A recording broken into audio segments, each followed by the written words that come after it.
Welcome back to another Swordmaster Publications presentation. I'm Ernie Lawrence. Today we're going to be studying Deuteronomy chapter 14. Now, Deuteronomy chapter 14 has a few parts to it, and we're going to discuss each of those parts kind of in a separate segment, not a different video, but a separate segment as kind of a whole. So I might do a lot of reading before I get to the explanation. But one of the segments today is very interesting, very powerful, in that it talks about alcohol, and I know that within the churches of Christ, that's a big issue, and so we're going to cover that today. And I'm pretty sure that a lot of people are going to be having some comments to send my way after they hear this one. So let's get into it, and we'll talk about it after we get there. Deuteronomy chapter 14 and verse 1. You are the children of Jehovah your God. You shall not cut yourselves, nor make any baldness between your eyes for the dead. Okay. For you are a holy people unto Jehovah your God, and Jehovah hath chosen you to be a peculiar people unto himself, above all the nations that are upon the earth. So this is our first segment. It's a little small, but God is basing these commands here based on them being the children of Jehovah your God. They are a holy people. They are a chosen people, a peculiar people, separated from all of the other nations on the earth. And remember, this separation, this holiness, wasn't to say we're going to bless Israel to the exclusion of all these nations, but God has separated them out and made them a holy and peculiar people in order to bless all of the other nations of the world. That was the promise given to Abraham, that all of the nations of the world would be blessed. And in order to do that, God makes Israel a holy people, a peculiar people. And he does this by the commandments that he gives them, the way that they were supposed to live, the way that they were supposed to worship, and really by keeping them separated from any of the pagan idolatries around them in the other nations. So he says, you're not supposed to cut yourself. This was these both of these things here are very pagan in their origins. But the idea of cutting themselves and they would cut their arms or their chest or whatever, kind of like making a tattoo, but they would do it with scars, and they would make all of these symbols all over their bodies. The pagans would uh, with these cuts, and God says, "Don't do that. Don't mar the physical body that way." And then they're not supposed to make any baldness between the eyes for the dead. There was a practice during this time of when you felt extreme sadness and mourning for somebody who had died, is that you would shave off the eyebrows. And it was largely a pagan practice. And God tells them not to do that. And he does this to keep them away from the pagan practices, but also there's because of what it was done for, this idea of extreme sorrow. Remember, God is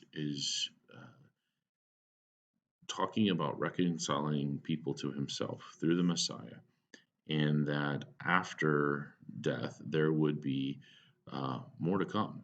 And so those who were faithful, the loss would be temporary, and there wasn't the need for that extreme a symbol of their grief or their mourning, because um, they would be seeing they're faithful again if they believed in God, if they obeyed God.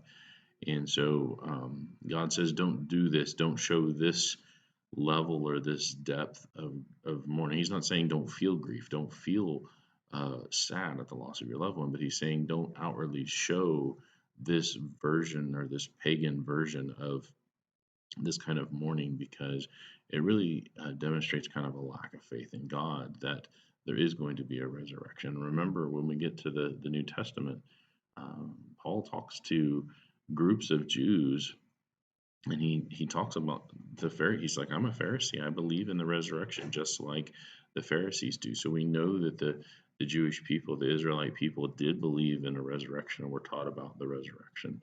It was not something that was just relegated to the New Testament. So um, God says, have faith in me. You're a holy people. Don't do these pagan practices.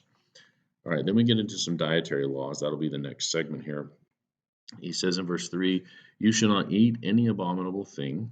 These are the beasts which you shall eat, the ox, the sheep, and the goat, the hart, the roebuck, the fallow deer, the wild goat, the pygarg, and the wild ox, and the chamois. The pygarg is a kind of antelope. It's kind of like the addax or whatever. But it was, think about an antelope or a gazelle or something like that. It had a white fur to it. Um, I believe it's extinct now, but just these animals are all kind of along that same line of cows or antelopes or something along those lines. Um, and then he gives the kind of the general identifier for these. He says, every beast that parts the hoof and cleaveth the cleft into two claws and cheweth the cud among the beasts, that shall you eat. Now that's the interesting thing. God is specifying here these are the properties that it has to have. It has to have all of these. And then he kind of gives us in this text, he gives us the an example of the law of specificity. By specifying A and B and C, he automatically eliminates even the partial versions. They weren't allowed to eat if it only had a parted hoof, or if it only had um, the cleft in the two into two claws, or it only chewed the cud. Those were not sufficient. It had to have all three of these. And so God is really kind of through this uh, outlining uh, the idea of how a law of specificity works. And so you have uh, also here a representation of the Jews versus the Gentiles. He's saying you are a holy people, a separated people. You to kind of show you this, I'm going to have you eat only these particular foods, and all of these other animals that I'm telling you not to eat, they're actually going to represent the Gentiles. And we see this in Acts chapter 10 when Peter sees the blanket lowered down and all of the unclean animals are there. God says, "Take and eat." And Peter says, "No, I can't eat these. These are unclean." And God says, "I've made them clean." And right after that is when Peter goes and he is uh, teaching to the Gentiles and bringing Cornelius into the church. And so we know that the unclean versus the clean represents Jew versus Gentile to show that holiness or that separation.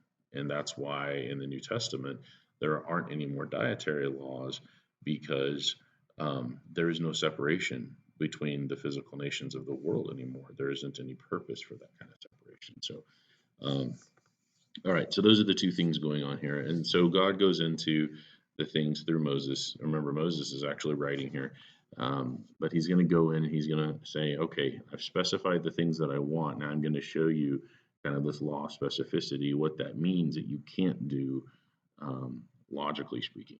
It says, nevertheless, you shall not eat of them that chew the cud. Remember, there's one of them, or of them that divide the cloven hoof, as the camel and the hare and the coney, for they chew the cud, but divide not the hoof, therefore they are unclean to you. So he's like, if they have one or the other, they don't have all of the things that I said, they're off limits. And he says, and the swine, because it divides the hoof, yet it chews not the cud, it's unclean unto you. You shall not eat their flesh nor touch their dead carcass. So bacon, pork chops, uh, pork sausage, all that stuff completely out under the Old Testament. You can't have pig. Under the New Testament, it doesn't matter anymore. These you shall eat of all that are in the waters, all that have fins and scales shall you eat. So you can't have catfish, can't have shark, uh, can't have squid, because if they have fins and scales, they can't have it. It's unclean to them. Um, of all clean bird, let's see, yeah, verse 10, and whatsoever hath not fins and scales, you may not eat. It is unclean to you. And then he goes into so we've got the land, and now we've got the water. Now we got the air. Those are the three ecologies here. And Is of all clean birds you shall eat, but these are they which you shall not eat: the eagle, the ossifrage, the osprey, the gled, the kite, the vulture after his kind, and every raven after his kind, and the owl, the nighthawk, the cacao, the hawk after his kind, the little owl, and the great owl, the swan, the pelican, the gyre eagle, and the cormorant, the stork, the heron after her kind, the lapwing, and the bat. And I want to talk about the bat here in just a second. But also he says, and of every creeping thing that flies is unclean to you, you shall not eat it. So they can't eat flies and gnats and bees and stuff like that. But of all clean fowls you may eat. Okay.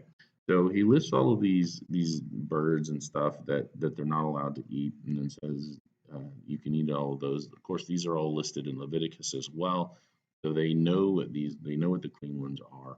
Um, but I want to touch on this idea of the bat here for a moment, because when you talk to somebody who is trying to say, well, the Bible can't be true because the Bible contains errors, this is one of those little dinky errors, quote unquote, that they'll come to, because we do not classify a bat as a bird, it's a flying mammal. And when you get somebody who's trying to when they bring up this kind of alleged error in the Bible, they're really trying to fish. If this is the best they've got, then they don't really know much about the Bible at all. There are other things that are much more difficult to deal with than just a bat being listed under the birds. When you get into the language of the Bible, the Hebrew, the Aramaic, and the Greek, and you get into understanding what those words really mean, remember they're just vehicles for thought. And the word for bird in the generic word for bird in the Hebrew just means a warm-blooded thing that flies. It's more generic than our word bird. For us, a bird is divided out by modern taxonomy, um, which hasn't been around for as long as the Old Testament has. Remember, they have uh, a completely different and more visual uh, taxonomy in the Bible. You can look at a lion and see that it's kind of like a cat. You can look at a tiger and a cheetah, and you can see that they're kind of like a cat. And you can look at a wolf and a dog, and they're kind of the same. And that's the extent of their taxonomy.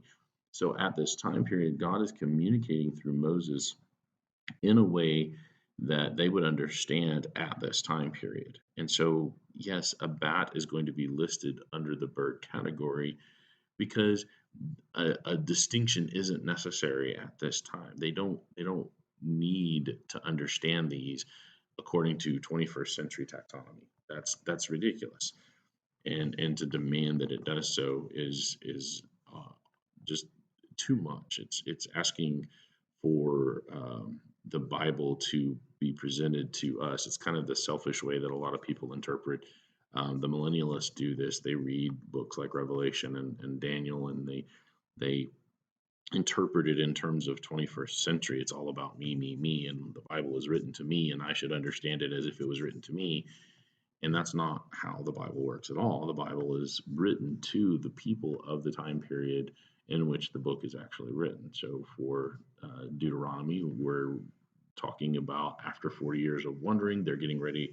Moses is about to die, and they're getting ready to cross the Jordan to go in and conquer the promised land. These guys are former slaves. They're not doctorates in biology. And so God uses accommodative language to speak to them. We know that the sun does not actually rise and set. We know that the earth rotates on its axis as it revolves around the sun. But God doesn't speak in those types of terms because that's not necessary, and it's not practical for the people that he's talking to or that he's writing to it. And so bat gets listed with the birds just because it's easy in terms of that accommodative language. It's not an error. It doesn't necessarily demand that the whole Bible is false or that any part of the Bible is false just because bat got listed with birds. It's a silly argument, and it's easy to dismiss. Just understanding the way that language works. All right, enough of that. The next section is kind of akin to that. talking about some of the ways that they can eat food. Specifically, God says in verse 21, you should not eat anything that dies of itself. So if you see an animal that just died, um, it might have died from disease, it might have died of old age, any number of natural causes. If you didn't kill the animal while it was healthy and whole to eat it, don't eat it. But he does say, you shall give it unto the stranger that is in your gates, that he may eat it, or you may sell it unto an alien, that is somebody who's a foreigner. For you are a holy people unto the Jehovah your God. You shall not see the kid in his mother's milk. So these two cooking rules here, they're not to eat of something that died by itself, but they can give it to other people to show. Again, I think the connection here is the Gentile, the Jew versus the Gentile. That they are a holy people. The Jews or the Israelites are a holy people, separate and apart. So they're not allowed to eat something that has died of itself. But it is not a sin to actually eat of that if you're a Gentile. And so they could give that, oh, my oxen died the other day. Maybe I had a heart attack or something, pulling too much, or died of heat stroke or something. um, you could give that to the strangers. You could sell it in the marketplace, and they could eat it, and it was fine, and God didn't condemn them for it.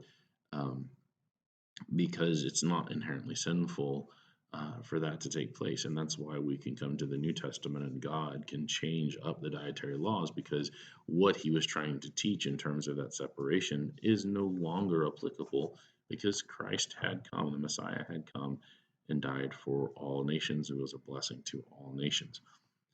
That's why we get into things like there is no more sea, there's no more islands separated from the land, and all of the symbols that we're going to get into and when we get into the books of prophecy. So, and then not seething a kid in his mother's milk. You don't boil if you kill a young goat to eat something like veal, if we're talking about a young deer. But a young goat, you don't cook it, you don't boil it in its own mother's milk.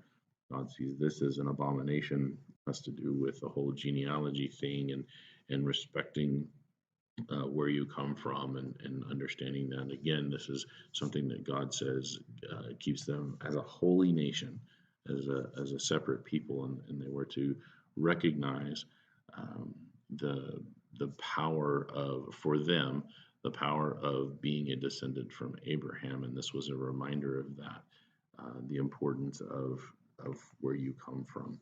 And so a goat could not be cooked in its own mother's milk. And then you shall truly tithe all the increase of thy seed that the field brings forth year by year.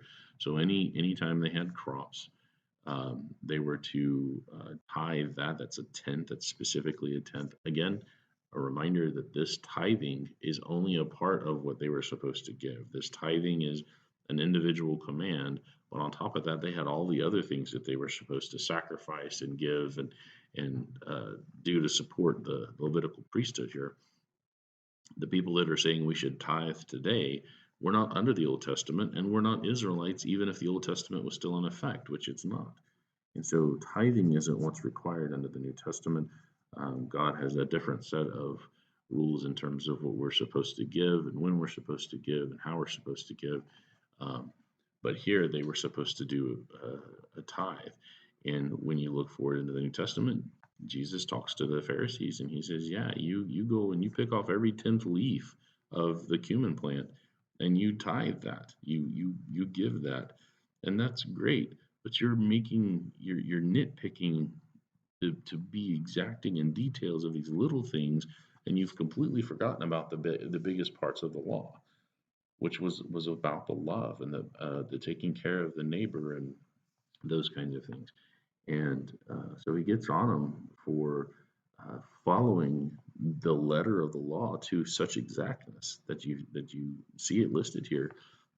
He's not saying don't give up those other things. He's saying do those, great.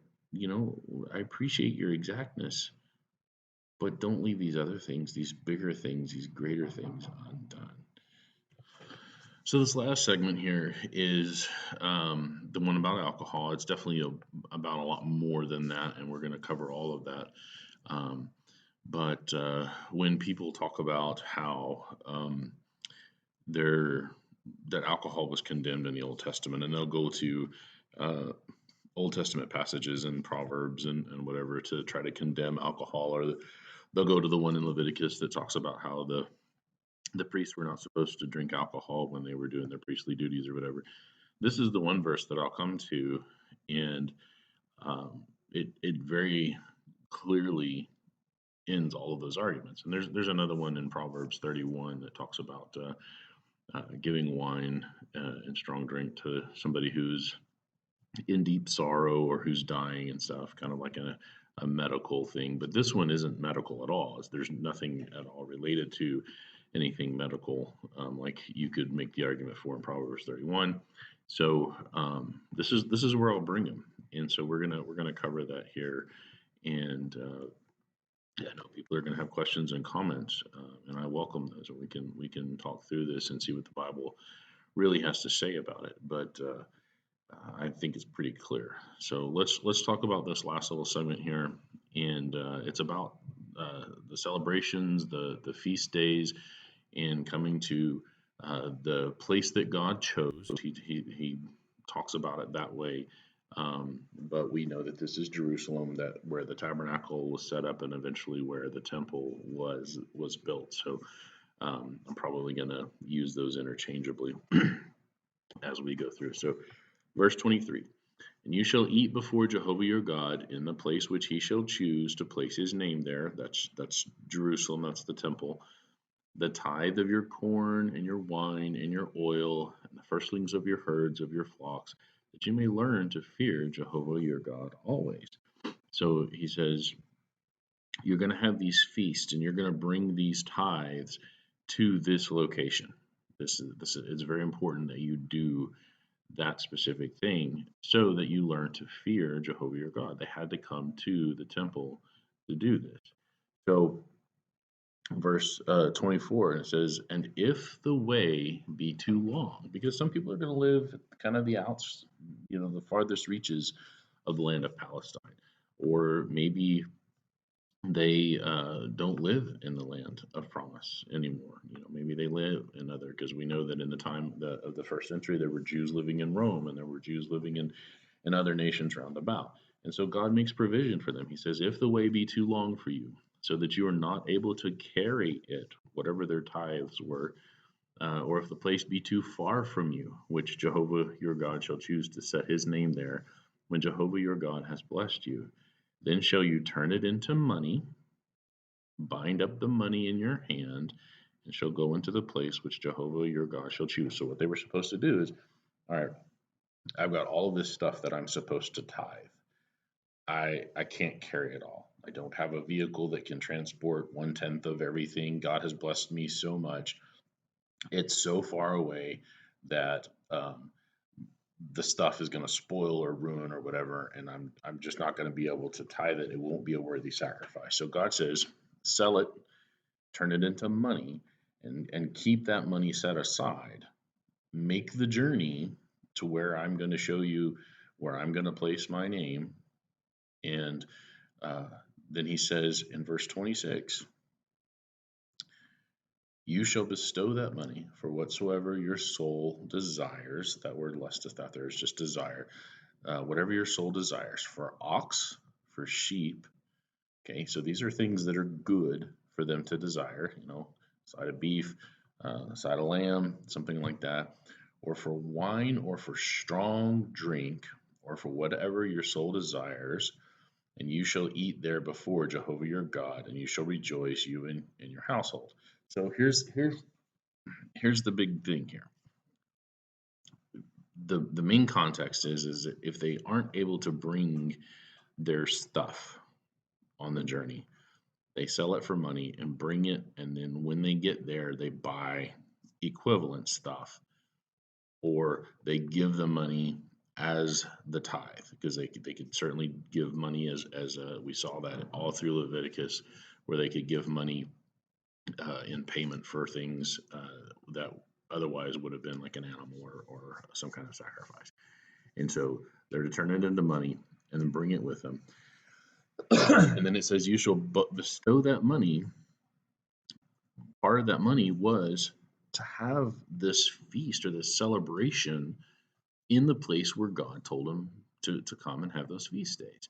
So when they had the Jubilee, or when they had Pentecost, or when they had the Passover, when they had all of these different celebrations of what God had done for them, of the bounty and the blessing and the freedom that He had given them, God says, you come and you buy some things that you want, that you desire. Ox and sheep. We're going to start with those. And you shall eat there before Jehovah your God. So these are the things, all the things that God lists are good things for them to consume before Jehovah your God during this time period when they have come to worship God. So that's the context. But listed along with oxen and sheep is wine and strong drink. That's yayin and shakar. Yayin is always alcoholic when in the context of shakar. The shakar contextually turns it into alcoholic without a doubt. On top of that, the default understanding of yayin or wine is alcoholic. So we have kind of this double thing here that we know the wine is alcoholic, and shakar is always alcoholic regardless. So even if the wine is grape juice, as some people want to argue, the shakar, the strong drink, is not. The strong drink is alcoholic. So God says, when you come into town, into Jerusalem, to celebrate that feast day, get you some steak, get you some lamb, get you some beer, some alcohol, some wine, whatever, and celebrate. And that is absolute proof in the most uncertain terms you can get that under the Old Testament, alcohol was perfectly fine. God doesn't, He's not just saying, hey, it's okay to drink it in your own home. You come to Jerusalem when thousands upon thousands of Jews are going to be gathered in Jerusalem to celebrate all the things that I've done for you, to worship at the temple that I'm going to have for you. During this time, you are going to be drinking alcohol and having a good time. Old Testament. Now, New Testament is a different law. It's for everybody, including Gentiles, Jews, whoever. But what does the New Testament have to say is a completely different conversation. But under the Old Testament, it was perfectly fine for them to have alcohol.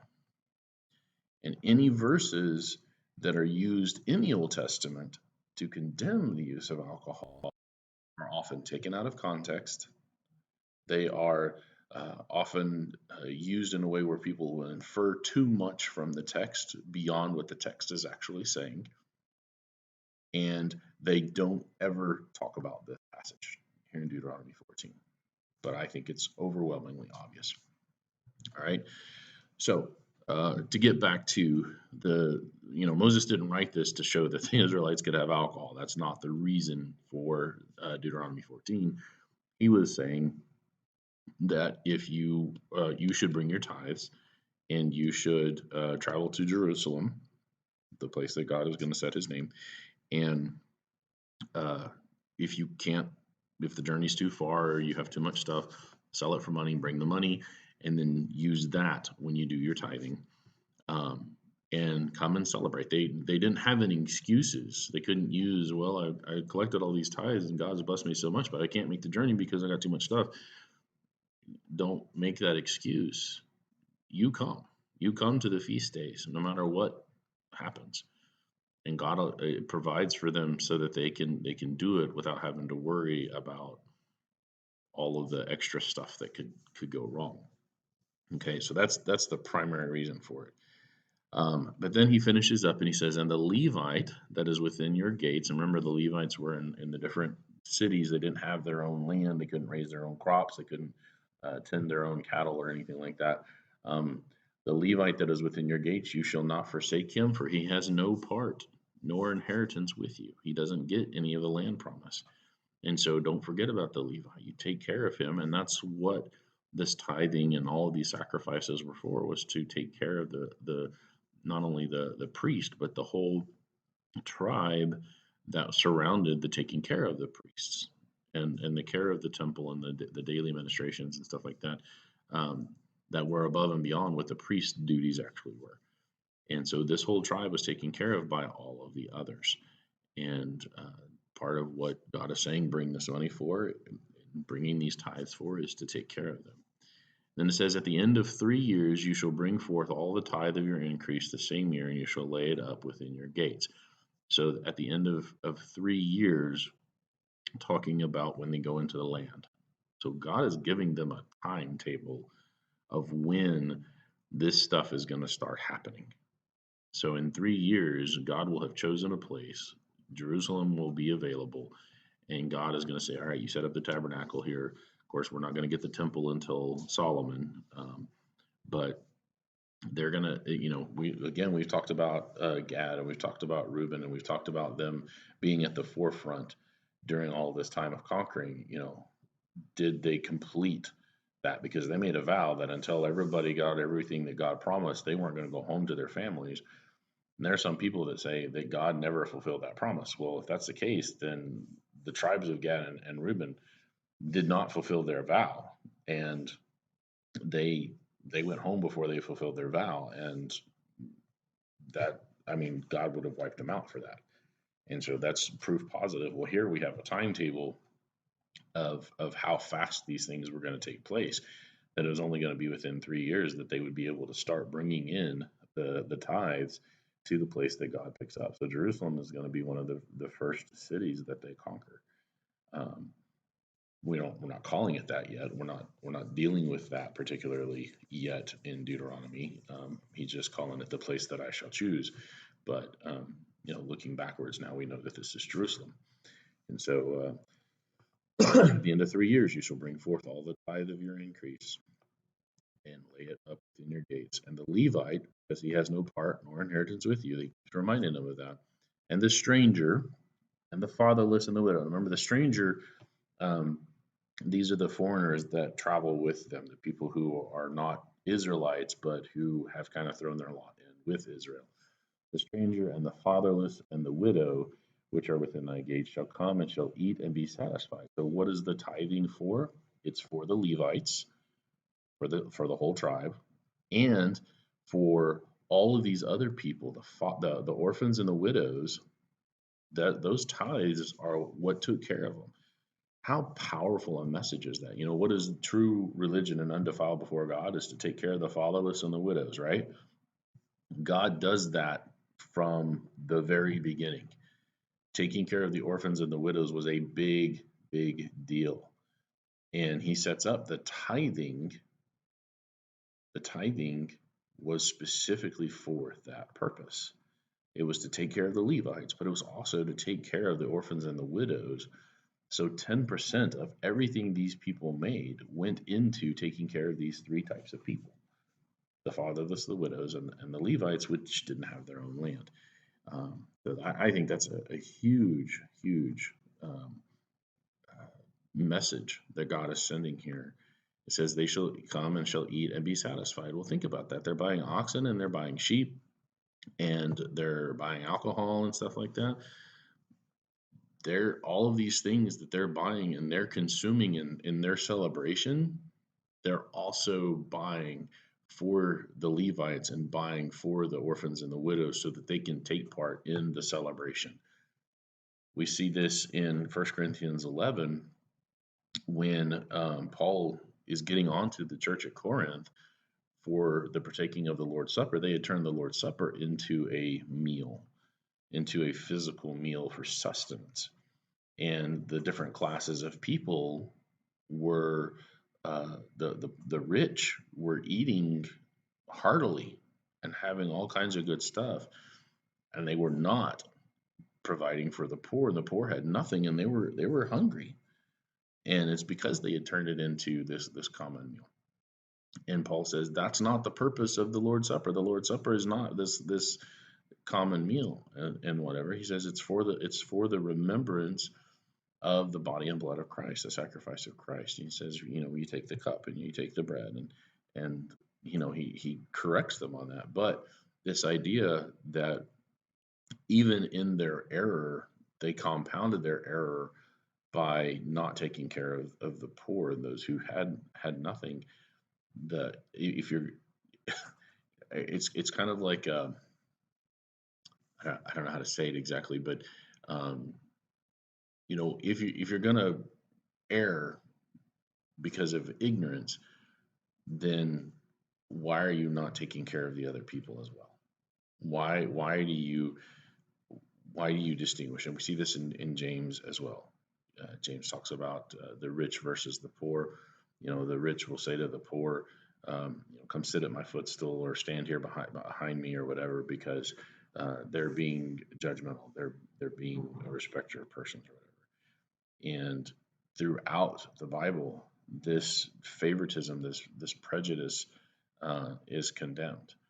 And so, yeah, the primary point of 1 Corinthians 11 is to say you're not supposed to be eating it as a meal to sustain the body, but as a memorial feast to remember. It's an act of worship to remember the death, burial, and resurrection of Jesus Christ. Um, but beside that, you aren't even doing. You're not even taking care of the people who should be taken care of. So I hope that makes sense.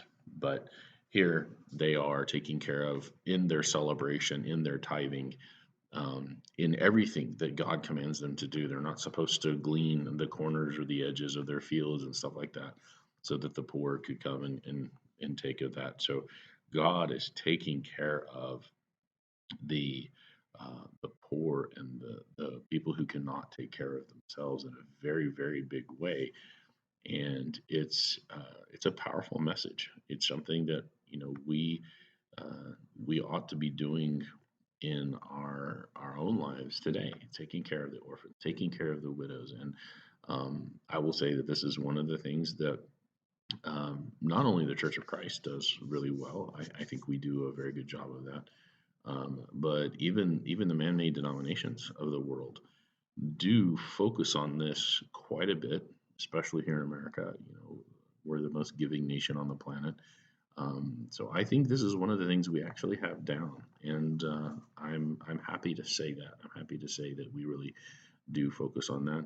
America still has poverty. America still has homeless. America still has those who are in need, but we provide help if those people want the help, and that's a big part of it. I don't want to get too much into it because this isn't a video about the homeless or anything like that, but um, just the message that God sends here to take care of those types of people is really powerful. Um, so anyway, they are to come and to eat and be satisfied, and Jehovah your God may bless you in all the work of your hand which you do. So if they're taking care of these people, they will never have to worry about having enough for themselves. If they're doing what God asks them to do, them giving is only going to end up with them having more because God will bless them. This is a supernatural um, kind of oversight by God to give them uh, more children, more cattle, more uh, growth in their fields, everything that they could want. God is providing for them all during their faithfulness. And it's difficult for me to understand if those things were so obvious that it was something that was known to be God's direct hand blessing them that way. Why would they ever give it up for a fake false God? That again just blows my mind that mankind just is so short-sighted and so selfish and so foolish that when God is there directly among them, doing things directly for them, um, that they still go after things that don't have any power at all. It's crazy. So, anyway, that's Deuteronomy 14. And I know there's going to be questions, and I look forward to those and look forward to discussion. Again, my name is Ernie Lawrence Jr., and this has been the presentation of the Swordmaster Publications.